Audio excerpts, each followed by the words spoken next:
I'm always really proud to tell people I work for West Midlands Police as a contact officer. I answer 999 and 101 calls. I love the fact of knowing that whatever I'm doing, I can help people and I can provide them the comfort when they need it most. I've never actually done a role in call handling before, but the idea of doing a job where no 2 days are the same really intrigued me. I've always wanted to do a job that's rewarding, and this is absolutely perfect for that. I know that I'm helping people in strange and difficult situations, and this is exactly what they need.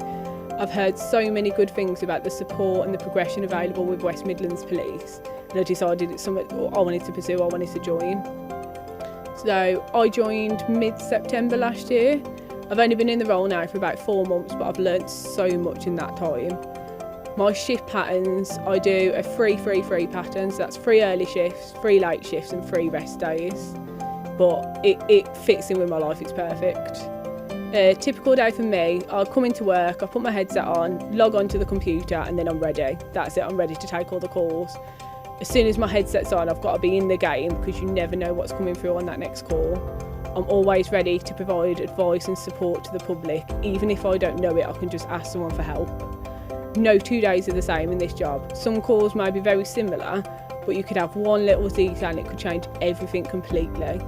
You need to be really attentive to what the caller's telling you because the situation can change from 1 to 100 in a matter of seconds. Every day is different here. You always need to adjust how you deal with things based on the nature of the call. You could have someone who's really confident, wants to tell you everything, and the next person could be really shy and you kind of need to ask more questions to get the information you need. We've got thousands of calls that come in through the day, each day, and no one's the same. I take probably about 40 calls each shift. Some of these calls might only last for 60 seconds, whereas others can take a lot longer. Calls can range from someone to ring in, they've had a scam PPI, a fraud message, a letter, anything like that. And then it could be someone who's in immediate danger in the home and there's an intruder downstairs and you really need to know exactly how you need to deal with that situation, how to help them. I think the thing that surprised me, not all calls here are actually crime related. Some people you can speak to, it's an RTC, it's a car accident. It could be an emergency service, so the ambulance ringing for our assistance. It could be the fire, so it could be literally anything. You don't know what you're going to have on that call until you speak to the person. I don't think this is necessarily an easy role when you're trying to get information from someone who's distressed. If you've got someone screaming on the end of the phone and you're trying to get a location, it's hard. It can be really challenging.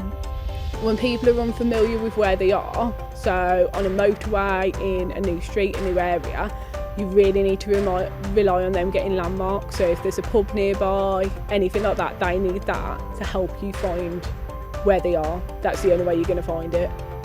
In this role, there's never going to be someone who knows everything. So we rely on all the managers and the colleagues for the advice in the situations that we don't yet know how to deal with. You're never going to know everything. You always need to be able to lean on someone if you need to. You answer each call that you have with a generic response depending on whether it's a 999 call or a 101, so you know how to greet them.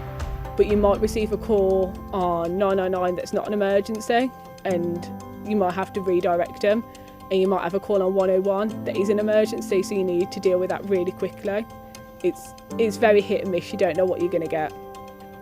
I'm often the first person a caller speaks to when they deal with West Midlands Police. I need to make sure I'm professional and I'm courteous with every caller.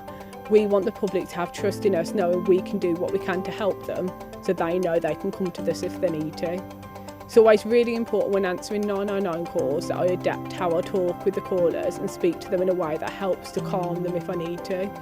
Most importantly, I need to make sure that I listen to everything they say and record what they're saying. Even if it's something you don't really want to write down, everything they're saying is important. I make tough decisions on how a call for service is dealt with, and I need to act quickly. I need to be clear, I need to be concise, I need to use effective questioning to make sure the information passed on assists officers in dealing with the incident. Some things I might tell you might not be relevant, but it's still something you need to write down, because if the story changes later, if they add something in, you might need to come back on what they've already told you. When there's a call and it's not a 999 emergency, I'll always advise them to maybe ring back on 101 if they want to, or signpost them to the relevant organisation they need. But I'll always explain what the 999 line is for, so they can do that for future. The demands of the role are great at times. It requires an ability to work under pressure and to be able to deal with calls which can be of a sensitive and sometimes distressing nature. I've only been in this role a short time, but it's definitely where I want to be. I like gaining the new knowledge and experiences each day, and due to that fact it's so fast paced and the shifts go so quickly. The hours suit me down to a T. The earlies are like normal shift patterns, the 9 till 5. The lates mean you have the majority of the day to do what you want, and then you have 3 rest days, and that's always a bonus. But the 3 rest days mean that when I come back to work, I'm fully refreshed, I'm in a fresh state of mind, I can help the public with whatever they need me to do.